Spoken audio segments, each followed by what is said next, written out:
So this is a very strange kind of conference. The earlier speaker made us laugh a lot, and I was introduced as someone who's going to make you cry.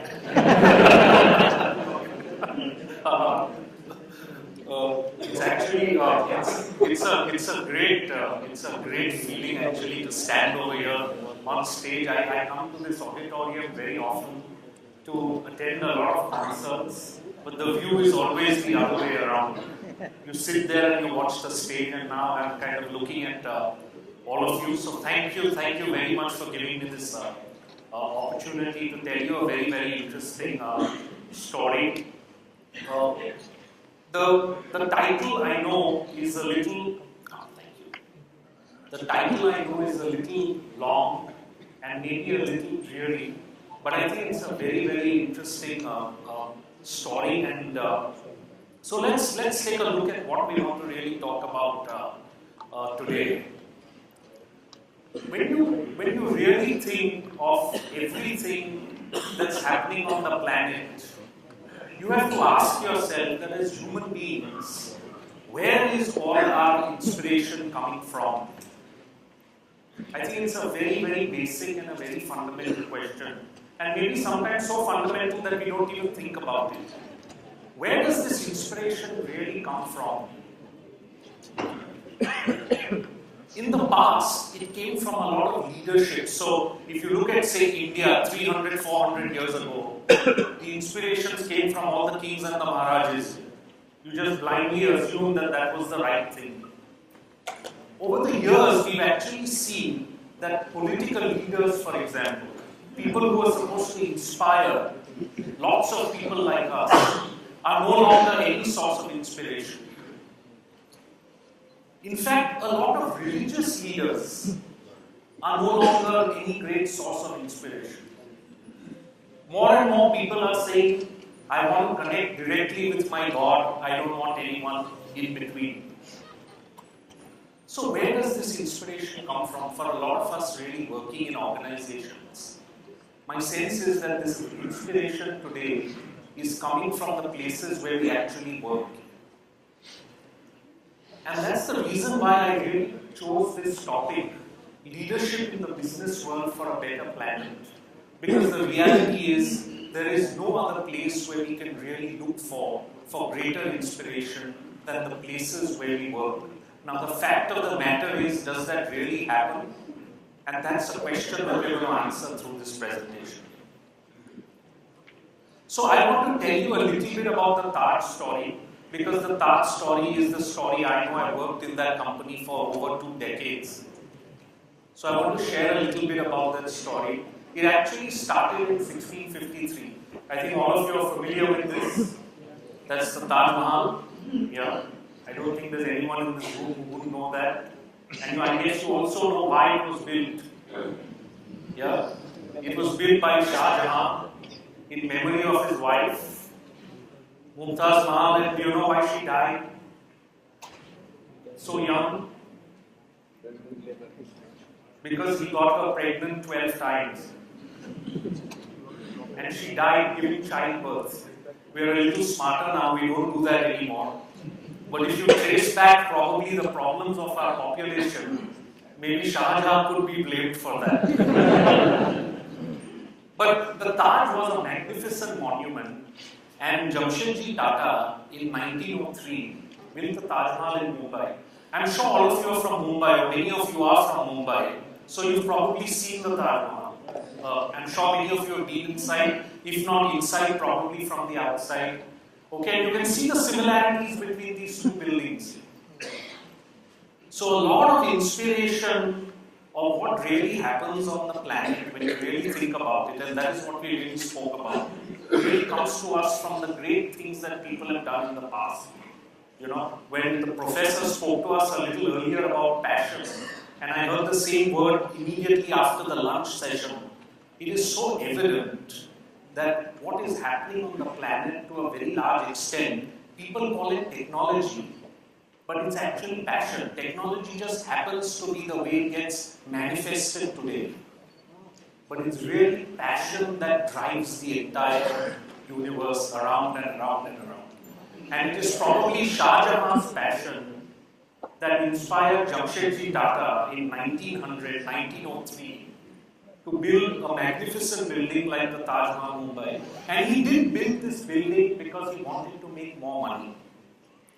He built this hotel because he was very concerned that if a city like Bombay had to become like other international cities anywhere in the world, it had to have a hotel of world-class standing.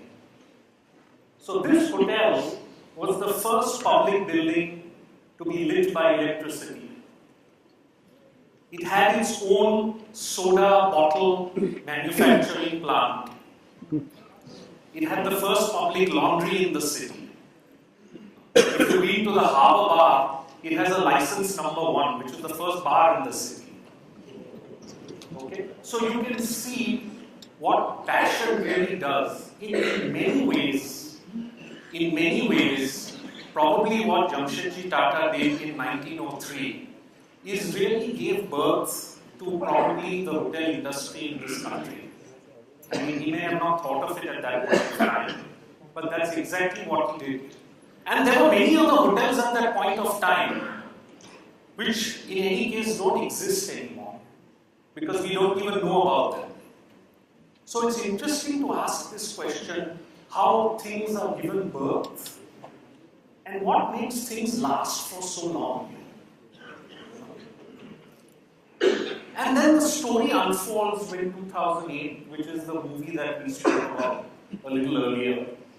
The really terrible terrorist attack that happened at the hotel, where more than 30 people lost their lives, okay, is one more chapter in this great story. But like all great things in life, things go up and things go down. But when there is tremendous strength, there is always a rise, isn't it? So in a matter of 2 years, the Taj Mahal was back to its feet. A much better hotel, not just in terms of product, but a much stronger hotel, because the people working in that hotel had become a lot stronger. So this story is really about many things all happening simultaneously. And I think one of the reasons why maybe I'm standing here today narrating this story to you is to maybe call out some of these issues, because we don't very often think of them in that sense. So the crux of what I'm really talking about is not just about the Tata Group. It's not just about what happened in 2008, and we'll see a film on that. But the crux really about this is a very, very important question that we all must answer in our minds. And that question really is, how far will people go? It's an extremely, extremely critical question. If you are in a leadership position, and by a leadership position, I mean if you are someone who is heading a business, or if you are someone who's in the middle of a business, but you have people reporting into you, you need to be very clear in your mind about this very, very basic question, which is, what is your belief about how far will people go to do the things that you would like them to do? It's a very fundamental question. So the Taj story is really a story about how far will people go. And hopefully it will give you a sense and some answer to that question. So I was thinking about this question in January of 2011 to honor all the people who had been injured and to honor posthumously many of the people who had died.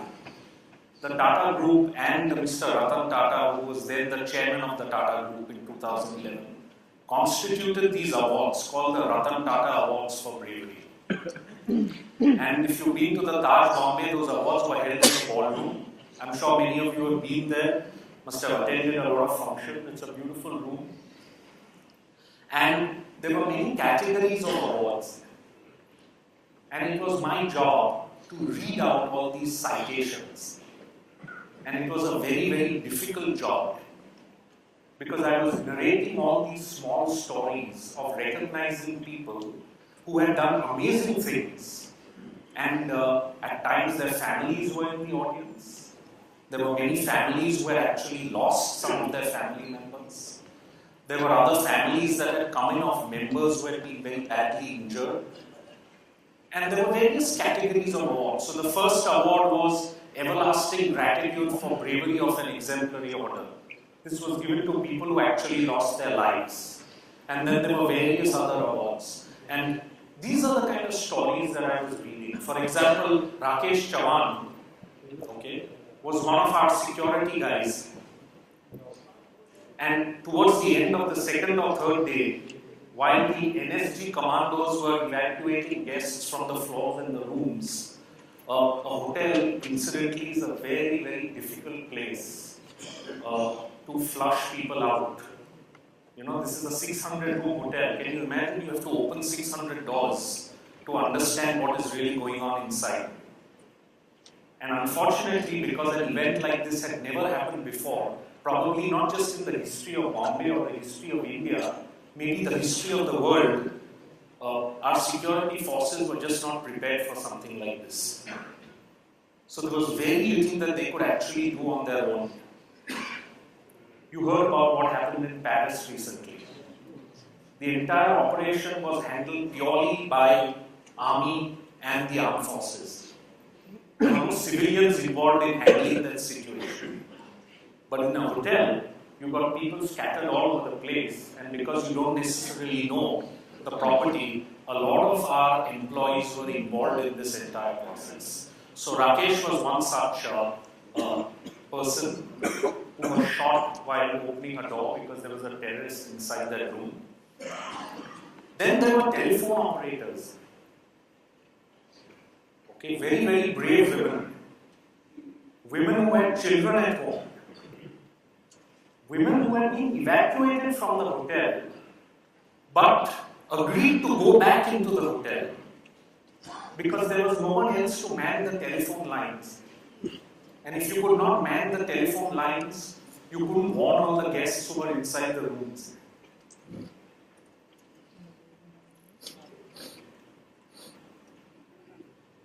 And then there were a lot of chefs. A lot of the people who died that day, the first night, were actually chefs. Because a lot of the people were in the back area, and while the chefs were trying to protect them and move them out of the hotel, some of the terrorists got to know about it, and they came and they shot a lot of the chefs, and as a result of that, a lot of these people died. Raghu, fortunately, was one of the more fortunate guys. He was shot in the stomach and on the hand, but he survived. And he still works in the hotel, though he can't continue doing what he's doing, but he's still involved with kitchen work. So I was narrating all these stories. These are only 3 stories. There were probably 100, 150 stories of all kinds of things that people had done on that day. And the outcome of this entire exercise was the fact that a professor from Harvard University called Rohit Deshpande decided to make a case study on this. And the reason why he decided to make the case study is actually captured in the video, but they made a case study on this, on what made people do what they did, which is similar to the question that I raised a little earlier, which is, how far will people go? And unfortunately in life, sometimes it takes unfortunate incidences like this for us to realize how far people will go. Because in the normal routine of work, it's very difficult to evaluate that. It's unfortunate that we have to talk about stories like this to really get a deep sense of what people are really capable of doing when they are really faced with situations. So what I'm going to now show you is a video clip of this. It's actually available on YouTube. I'm going to show you a section of the video clip of this thing. Take a look at it. It really gives you a sense and it kind of unfolds the entire story as it went along. Can I request you to play the video?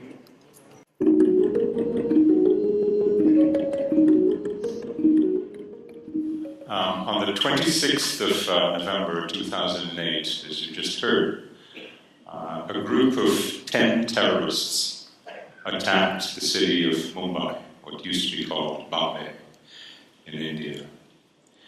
They broke up into teams to attack about a dozen different locations. One of those locations was the iconic, beautiful, 103-year-old Taj Mahal Palace Hotel in South Bombay. For 3 nights, 2 days, there was absolute havoc in that hotel. Guests were terrorized, people wounded, shot, killed. A group of terrorists with automatic weapons, plastic explosives and grenades in backpacks roamed freely through this old hotel. Many of us, many of you, witnessed or saw some of that coverage on television at home. Let's take a closer look. The evening of November 26, 2008, was a typical busy Wednesday for the Taj. More than 500 guests were registered at the hotel. Another 500 to 600 were attending functions in banquet halls or sitting down to dinner in the hotel's 10 restaurants.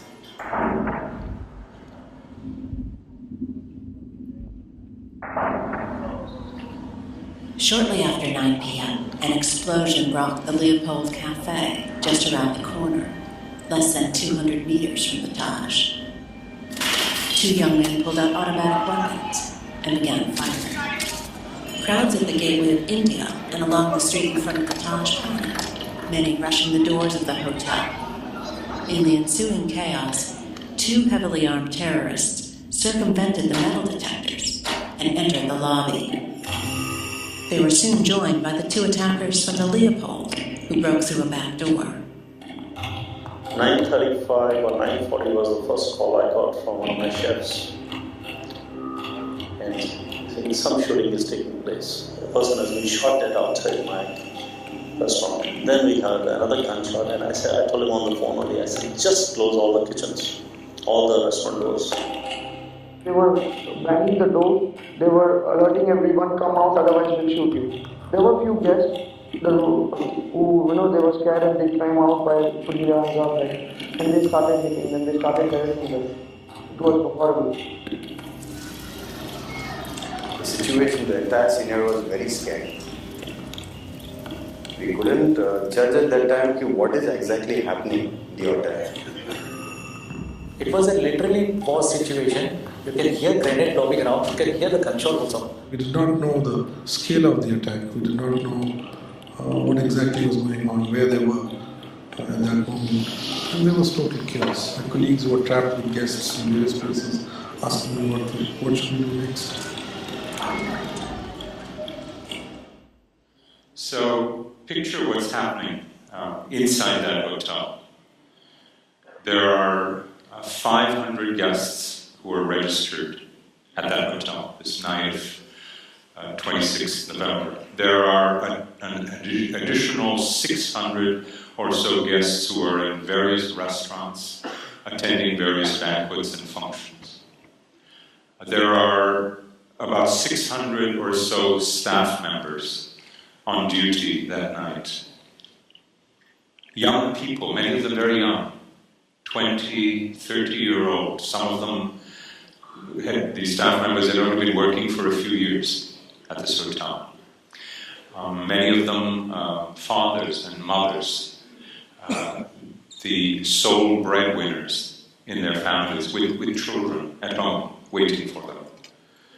One of the things, we don't know a lot about the detail about what happened there, but one of the things we do know is that all 600 of these employees knew all the back routes. They knew the exits, they knew the entrances, they knew the hallways, the kitchen galleries. In other words, they knew how to get out, and how to get out fast. All the research we have in psychology would tell us that the natural human instinct at a time of terror like this is to flee. So think about it, what you would do. So when I teach this case study at Harvard, I ask my students, I say, how many of these employees do you think fled, and how many of them do you think stayed? And they'll hazard guesses, and the maximum, they say that would stay would be maybe a quarter, 150 or so. But that's the maximum. Everybody who can run away will run away. Well, the truth of the matter is that nobody ran away. They all stayed. In fact, some of them not only stayed, they helped guests out. They came back in, had more guests. It's an amazing story. These are some of their stories.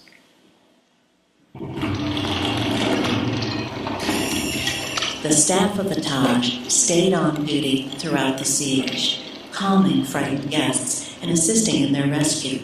Many even came back inside after leading guests out of the building.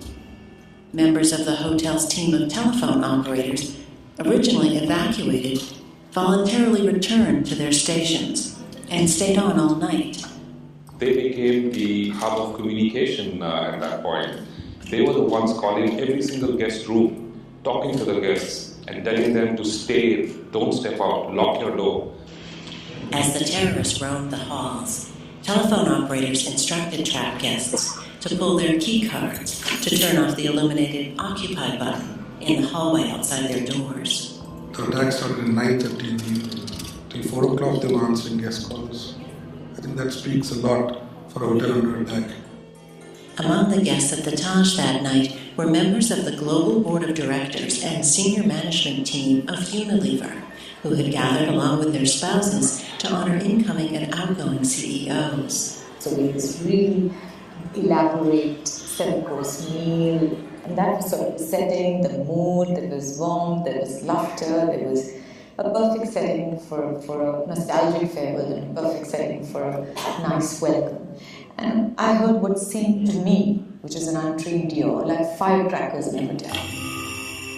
We started getting these text messages and phone calls. There were some gunmen on the loose. The only logical thing to do was to close the doors and just stay put.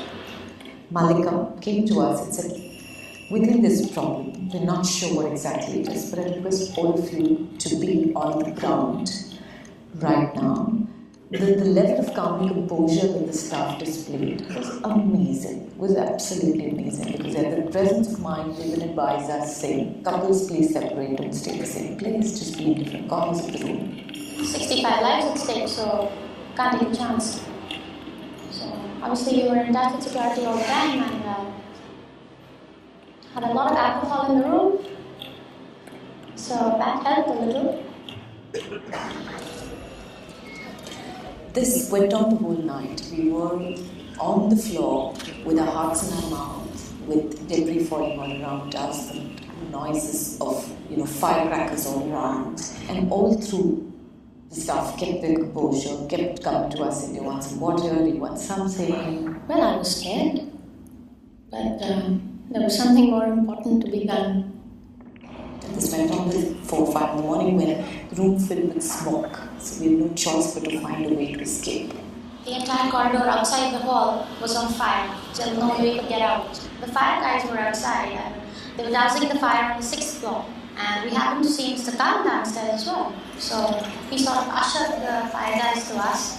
We sort of climbed onto the ledge and did some stuff which in today's normality I wouldn't be able to do, but we sort of came onto the ledge, climbed onto the ladders which by then the fire brigade people had come. The staff insisted that we would go first, guests would go first. And they kept like that till all of us had come down, and then they all came down. But in a way, because I was there, I was looking after the function, I was responsible. I could have been the youngest in the room, and I know at one point in time I was the youngest in the room, but I was still doing my job. The easiest thing for our staff to do at that point in time was to drop whatever they were doing and run out of the hotel. Not one did that. Not one. I come from an army background, not myself but my father, he retired as a general in the army. And he often used to say, when I was even appointed here as a general manager, he used to often tell me that you are now like the captain of the ship. And I think that's the way you think, that you're the captain of the ship, and if you have to be the last one to leave, and if it sinks, you sink with it.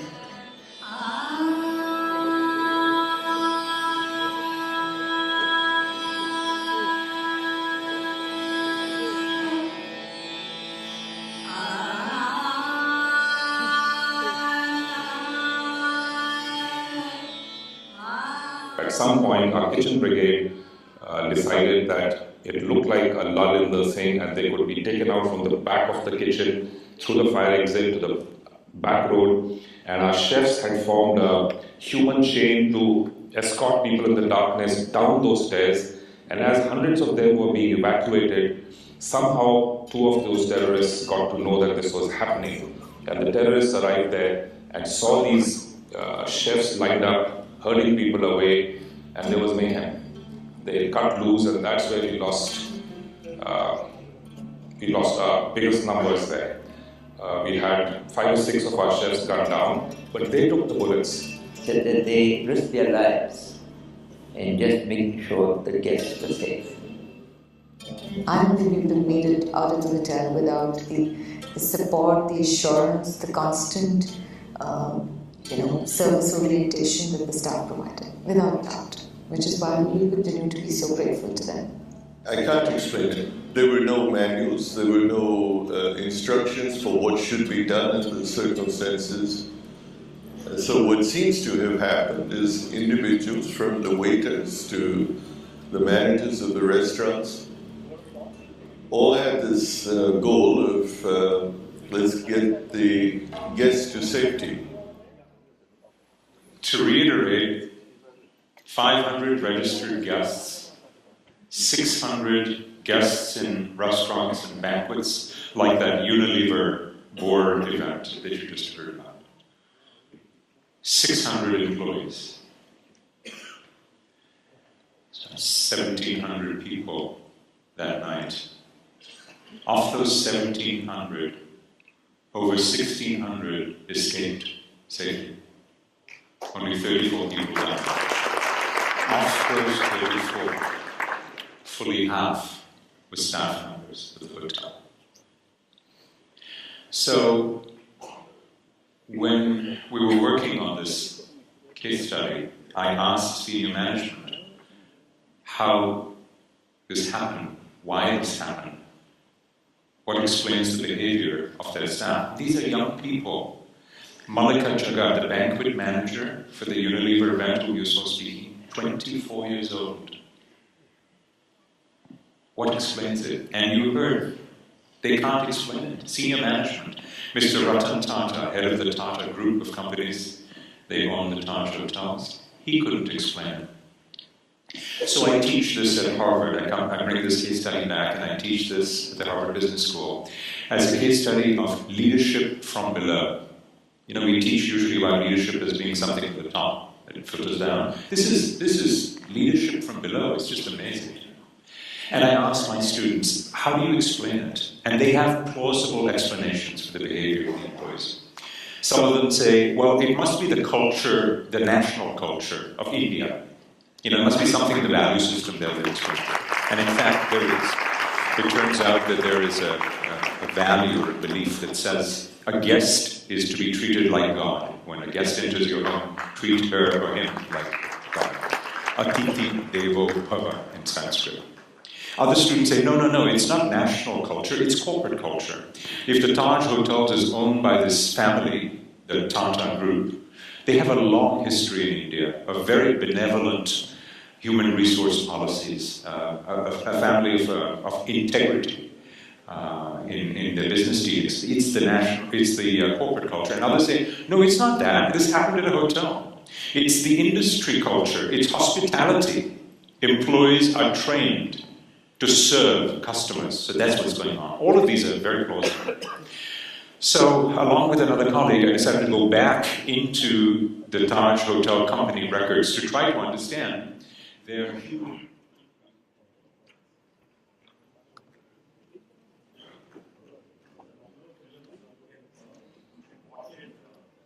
It's a YouTube film, so watch it, I wanted to share this part with you. The whole purpose of really showing you this film really is to ask ourselves what we can learn from it. The point is, I mean, it's very emotional, but the point is exactly not to get too caught up in the emotion and then say there isn't too much that we really learn from it. Because I think there's tremendous lessons for organizations in terms of what you can actually learn from it. And that is what I want to really kind of share with you. And I want to share this with you with some leadership. But sometimes just one picture says a lot more about leadership. And this is a very interesting photograph of Ratan Tata outside the Taj Mahal Hotel during those 3 days that this event actually happened. Okay. He was almost, I think, about 72 or 73 years old at that time. And he is the chairman of a $100 billion company. $100 billion company. And the Taj Mahal Palace, in terms of its contribution to the Tata Group, in terms of that $100 billion, is not even 0.2%. But here was someone who for 3 days stood outside that hotel.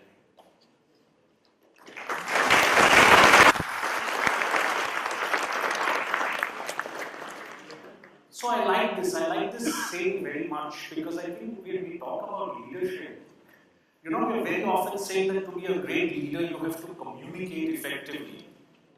And what we're really seeing over here is that the communication happens with your feet, not with your mouth.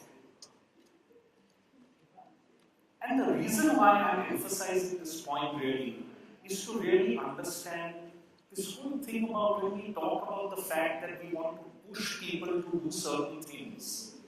What is that belief that we have? What is that innateness that people have inside of them that they're able to do some amazing stuff? And a lot of that has to do with simple biology. And I want to kind of illustrate this with a bit of biology. This is an image of an African elephant and a human being. Okay. The African elephant weighs about 4,500 kilos. An average human being weighs close to about 70 to 80 kilos. I know some of us like to eat more, so we may weigh a little more than that, but the average human being is around 70 to 75 kilos. If you look at the proportion of the elephant to the human being, almost every part of the elephant to the human being is in that same proportion. So if you look at the human head in relation to the elephant's head, if you see the human eye in relation to the size of an elephant's eye, if you see the human ear in size of the elephant's ear, it's the same proportion of approximately 1:70, which is the weight of a human being versus an elephant. But there is only one organ in the body which does not follow that rule or principle. Any guesses on what that is? Yeah, it's the brain. So here is a picture of a human brain. A human brain weighs about 1.5 kilos. An elephant's brain weighs just 4.5 kilos. And both these images have been drawn to scale. What is this really telling us? It's telling us for the size of animal that we really are, the latent potential that we have is amazing. And this is not about visually looking at it and talking about it. Look at the studies that psychologists have done on the human brain. In the 50s, there was a view that we use only about 50% of our brain. In the 60s and 70s, that changed with a lot of research, and it was brought down to just 10% of our brain. In the 90s, research that has been happening indicates that there's a very, very small percentage of our brain and our potential that we are actually using. So when someone tells you, please use your brains, don't get upset with that person. He means well. Maybe he knows something that you don't know. Okay. This is what management and leadership is really all about. How can you really tap into this? And my sense is that we should be asking our questions on leadership along these lines. That if people are using a very small part of their potential, how do we lead them to be able to do a lot more and a lot better? And I think the case that you saw in the video that you saw, besides all the details that you went through, I think the basic question that begs to be asked over here really is this: how can we create the conditions where people will do a lot more than what we expect them to really do? And I want to share a few perspectives of what I mean by those conditions.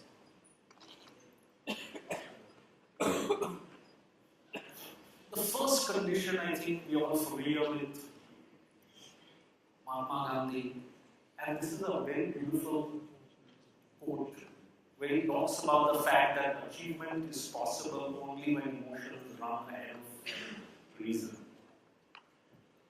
Okay. If you look at Mahatma Gandhi, can you even in your wildest dreams imagine that this was the man who was going to liberate India from the British? Did he have anything even remotely close within his power or his control to be able to really do that? If he had sat and reasoned out this entire thing, do you think we would have been anywhere where we are today? I don't think so. So to create conditions where people do fantastic things in your organization, you have to create an organization where there is tremendous amount of emotion. And therefore the question that we need to ask is, how do you create this thing called emotion? We think of emotion as something we do when we go home, and performance is something that we do when we are at work. You never say, I performed at home, though some of you may say that. That's a different issue. But you never come back in the morning and say, hey, I performed at home.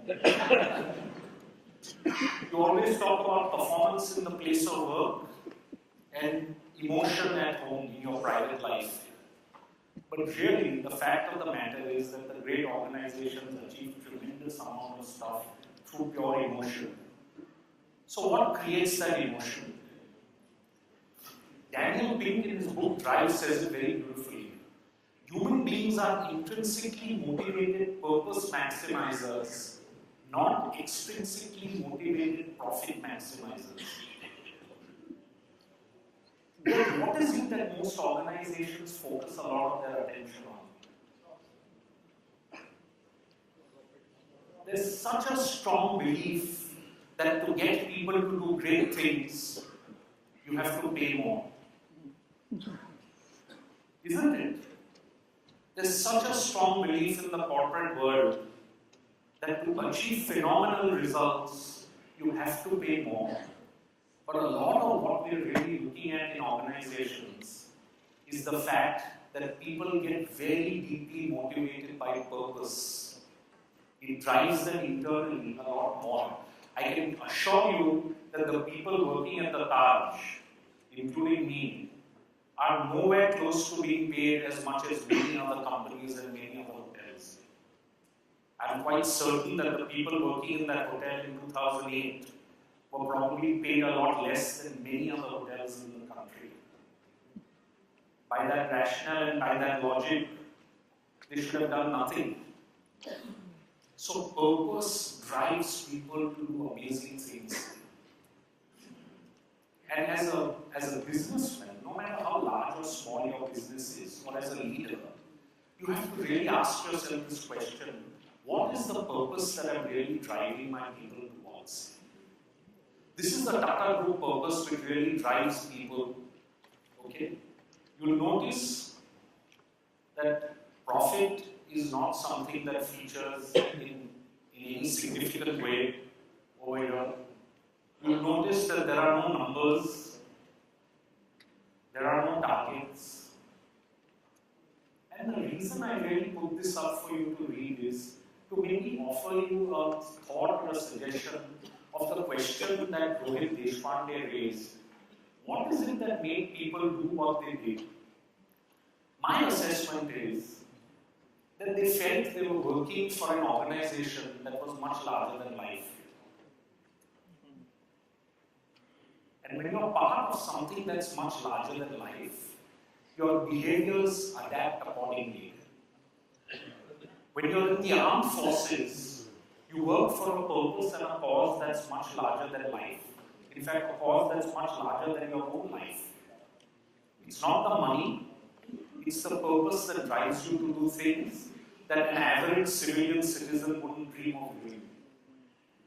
So purpose in organizations become extremely important.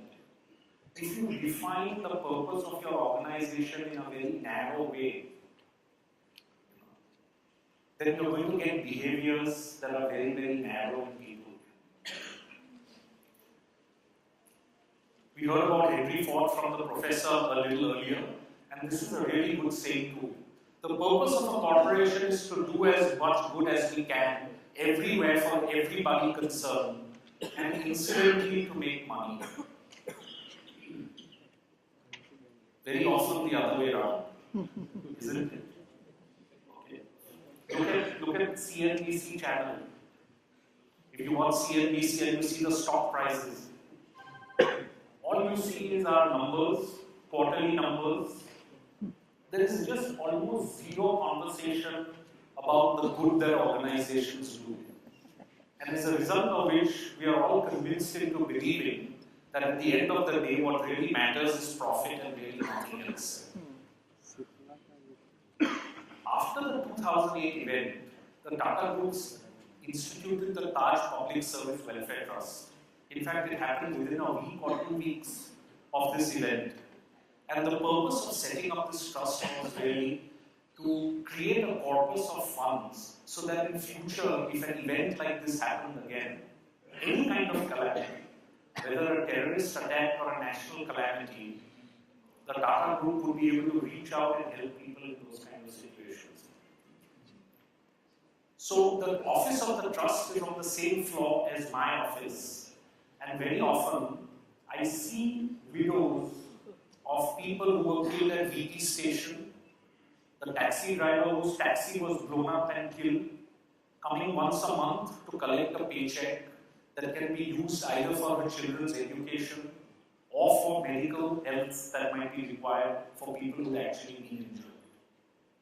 So what you've done is you've taken a calamity and rather than purely thinking about yourself internally, you've actually started reflecting and turning this whole thing around and saying, how can we use this as an opportunity to make a difference to various other people's lives? That red light means time. This is what Jamshedji Tata said. Give me 5 minutes. This is what Jamshedji Tata actually said more than 100 years ago. Okay. Today we hear about the Wipro Corporation.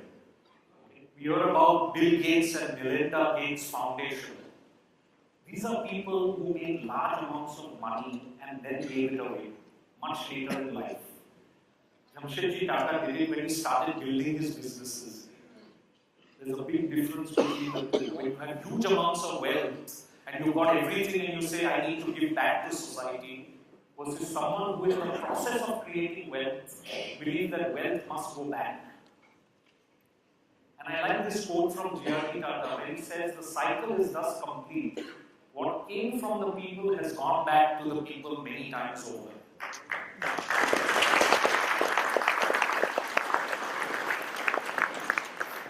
How many businesses view their business from this perspective? That what you're really doing has only come from people and has to go back to people. Not to me. I'm going to skip a few slides. Look at the contribution of the Tata Group. Supported 52 Olympians, 10 Commonwealth Games and Championship winners, 38 Asian Games and Championship winners, 5 World Champions, 27 Test cricketers, captains, 11 Padma Shris, 1 Padma Bhushan. Look at the influence on the environment, look at the influence on society. I think these are the things that become part of an organization's DNA, and I presume these are the things that would have influenced a lot of people working in that hotel on that day. That you're part of something much larger, not something very, very small and very narrowly defined. Okay. So I just want to end with this. You heard of the Gulf War, and this is the man that helped the US win the Gulf War. And this is what he had to say. Leadership is a very potent combination of strategy and character. And if you have to be without one, then please be without strategy. Don't be without character. The world needs character from the business community, because as we go forward in the future, the only thing that will actually save the planet are corporations and business. There is no other organized force left on the planet that can do it. Governments struggle just to maintain basic services and facilities. It is only the corporate world that can actually change the planet. Not just the corporate world that can actually change the planet. So when the Taj got back on its feet, this is the advertisement that we put up in the Times of India, which says, "I have held my ground as human history has unfolded. It is timeless procession of laughter and tears, courage and cowardice, wisdom and folly. I will prevail." And Harish Bhimani, a very well-known media person, had this to say about the Tata Group. "I don't disregard the possibility that a future edition of the Oxford Dictionary will include the word Tata. Against the word Tata, the dictionary entry will perhaps read now trustworthiness, reliability, ethical business practices, work to fulfill a promise, to carve a better future, alternate meaning, and uncommon surname in India." So I end my presentation with the same question that I started it with, which is, are we asking too much of people or perhaps too little? Something that you probably would like to reflect on. So thank you very much for giving me this opportunity. Please give a standing ovation to Mr. Rustom Vesavevala.